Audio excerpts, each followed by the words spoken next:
Hello' students, তোমালোকে কৰা comment অনুসৰি আজি মই তোমালোকৰ বাবে গুৱাহাটী বিশ্ববিদ্যালয়, কটন বিশ্ববিদ্যালয়, তেজপুৰ বিশ্ববিদ্যালয়, ডিব্ৰুগড় বিশ্ববিদ্যালয় তথা অন্যান্য বিশ্ববিদ্যালয়সমূহৰ অধীনত অনুষ্ঠিত হ'বলগীয়া অসমীয়া MA এণ্ট্ৰেন্স পৰীক্ষাৰ বাবে কেইবাটাও গুৰুত্বপূৰ্ণ আৰু কমন ইম্পৰ্টেণ্ট কুৱেশ্যন এনচাৰ লৈ আহিছোঁ। তাৰ উপৰিও তোমালোকৰ কমেণ্ট অনুসৰি মই ইতিমধ্যে কেইবাটাও গুৰুত্বপূৰ্ণ টপিক্সৰ ওপৰত ভিডিঅ' বনাইছোঁ আৰু পৰীক্ষাত আহিবলগীয়া কমন ইম্পৰ্টেণ্ট কুৱেশ্যন এনচাৰো মই আলোচনা কৰাই দিছোঁ। তাৰ উপৰি তোমালোকৰ কমেণ্ট অনুসৰি মই ইতিমধ্যে তোমালোকে কি কিতাপ পঢ়িব লাগিব, তোমালোকে চিলেবাছ হিচাপে কি চাব লাগিব, অৰ্থাৎ তোমালোকে চিলেবাছ হিচাপে ডিগ্ৰীৰ গোটেই চিলেবাছ চাব লাগিব অসমীয়া MA এণ্ট্ৰেন্স পৰীক্ষাৰ কাৰণে। তাৰ উপৰিও মই কি ধৰণে পঢ়ি ৰেংক 1 পাইছিলোঁ গোটেইখিনি কথা মই তোমালোকক আলোচনা কৰাই দিছিলোঁ। তোমালোকে মোৰ আগৰ ভিডিঅ'বোৰ যিসকলে চোৱা নাই চিন্তা কৰিবলগীয়া অলপো বিষয় নাই। আজি মই এইটো ভিডিঅ' ডেছক্ৰিপশ্যনত আগৰ ভিডিঅ' লিংকবোৰ দি দিম। তোমালোকে এইটো ভিডিঅ' ডেছক্ৰিপশ্যনত গৈ আগৰ ভিডিঅ' লিংকবোৰ ক্লিক কৰি ভিডিঅ'বোৰ চাব পাৰিবা। এতিয়া আমি প্ৰথমটি প্ৰশ্নৰ পৰা আলোচনা কৰিম। আজি আমাৰ প্ৰথম প্ৰশ্ন, ৰুক্মিণী হৰণ নাটৰ নাট্যকাৰ কোন? উত্তৰ, ৰুক্মিণী হৰণ নাটৰ নাট্যকাৰ মহাপুৰুষ শ্ৰীমন্ত শংকৰদেৱ। আৰু এই ক্ষেত্ৰত এটা গুৰুত্বপূৰ্ণ তথ্য মই তোমালোকক দিব বিচাৰোঁ যে মোৰ ওচৰত থকা অসমীয়া MA এণ্ট্ৰেন্স পৰীক্ষাৰ পুৰণি প্ৰশ্ন কাকতসমূহ মই আগৰ ভিডিঅ'ত আলোচনা কৰাই দিছিলোঁ, গতিকে তোমালোকে আগৰ ভিডিঅ'বোৰ চাবা। এতিয়া আমাৰ প্ৰথমটি প্ৰশ্ন আলোচনা কৰা হৈ গ'ল যে ৰুক্মিণী হৰণ নাটৰ নাট্যকাৰ কোন? ৰুক্মিণী হৰণ নাটৰ নাট্যকাৰ মহাপুৰুষ শ্ৰীমন্ত শংকৰদেৱ। আৰু ডিব্ৰুগড় বিশ্ববিদ্যালয়ৰ অধীনত অনুষ্ঠিত হোৱা অসমীয়া MA এণ্ট্ৰেন্স পৰীক্ষাত এটা প্ৰশ্ন আহিছিলে যে শংকৰদেৱৰ শেষৰ নাটখন কি? মনত ৰাখিবা, শংকৰদেৱৰ শেষৰ নাটখন ৰাম বিজয় নাট। পৰৱৰ্তী প্ৰশ্নলৈ যাওঁ আমি এতিয়া। পৰৱৰ্তী প্ৰশ্ন, শংকৰদেৱৰ শ্ৰেষ্ঠ নাটখনৰ নাম কি?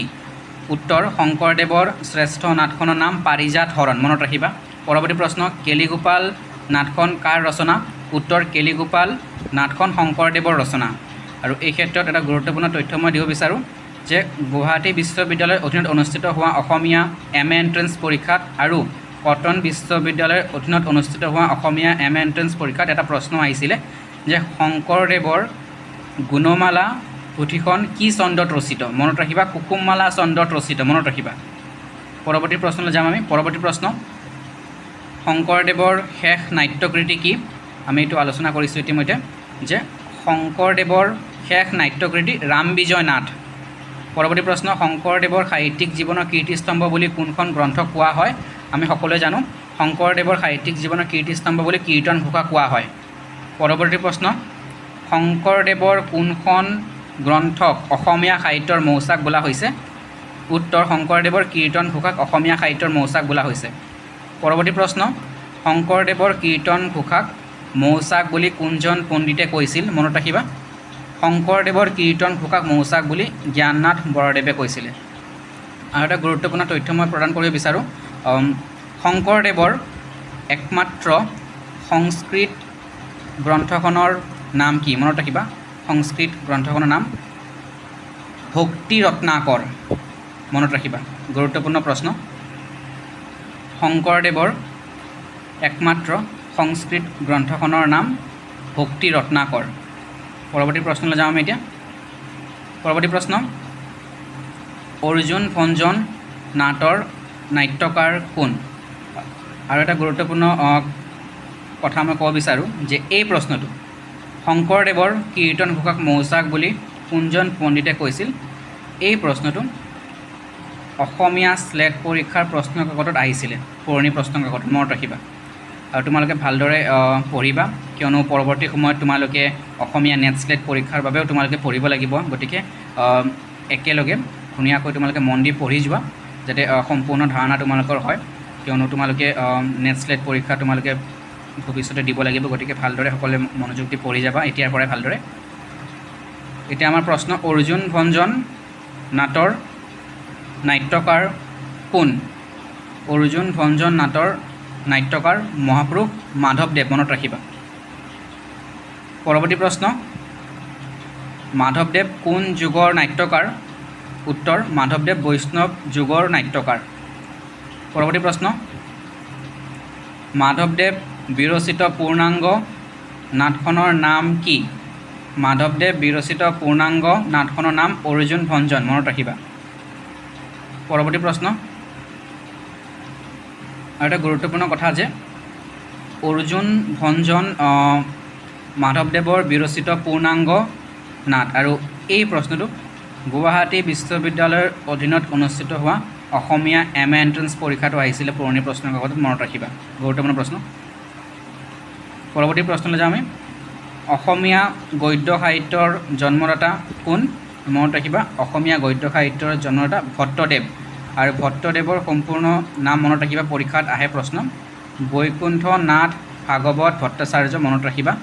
আৰু এই কথাখিনি তোমালোকে অসমীয়া সাহিত্যৰ সমীক্ষাত্মক ইতিবৃত্ত কিতাপখনতো পাবা।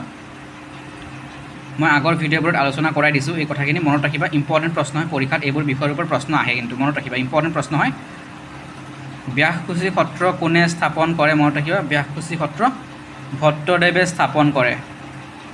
পৰৱৰ্তী প্ৰশ্নলৈ যাওঁ আমি। পৰৱৰ্তী প্ৰশ্ন, ৰঘুনাথ মহন্তৰ ওপৰত প্ৰশ্ন হয়, মনত ৰাখিবা। গুৱাহাটী বিশ্ববিদ্যালয়ৰ অধীনত অনুষ্ঠিত হোৱা অসমীয়া MA এণ্ট্ৰেন্স পৰীক্ষাত আৰু ডিব্ৰুগড় বিশ্ববিদ্যালয়ৰ অধীনত অনুষ্ঠিত হোৱা অসমীয়া MA এণ্ট্ৰেন্স পৰীক্ষাত পুৰণি প্ৰশ্ন কাকতত প্ৰশ্ন আছিলে। অদ্ভুত ৰামায়ণ কোনে ৰচনা কৰে?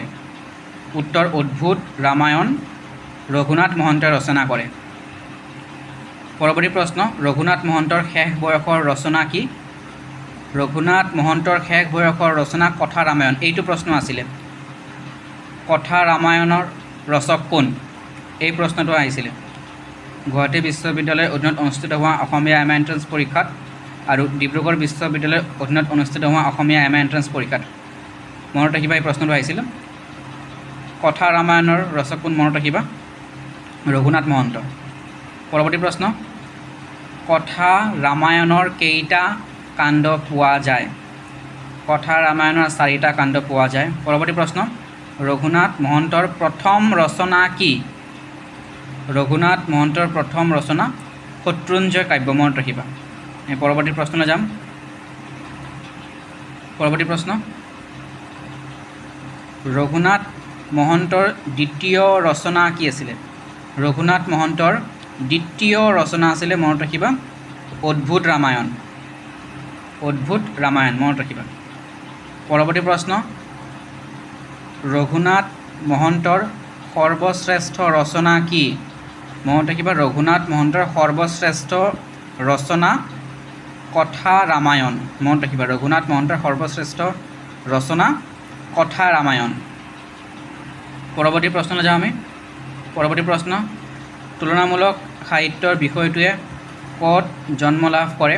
গুৰুত্বপূৰ্ণ প্ৰশ্ন, মই আগতে আলোচনা কৰাই দিছিলোঁ। মই কৈছিলোঁ যে তুলনামূলক সাহিত্যৰ ওপৰত তোমালোকৰ প্ৰশ্ন হয়। তুলনামূলক সাহিত্যৰ বিষয়টোৱে ইউৰোপত জন্ম লাভ কৰে, মনত ৰাখিবা। আমি পৰৱৰ্তী প্ৰশ্নলৈ যাওঁ আমি। পৰৱৰ্তী প্ৰশ্ন, তুলনামূলক সাহিত্যই ইউৰোপত জন্ম লাভ কৰাৰ পিছত ক'ত প্ৰতিষ্ঠা লাভ কৰে? গুৰুত্বপূৰ্ণ প্ৰশ্ন, তুলনামূলক সাহিত্যৰ ওপৰত তোমালোকৰ প্ৰশ্ন থাকে, মনত ৰাখিবা। তুলনামূলক সাহিত্য ইউৰোপত জন্ম লাভ কৰাৰ পিছত আমেৰিকাত প্ৰতিষ্ঠা লাভ কৰে, মনত ৰাখিবা।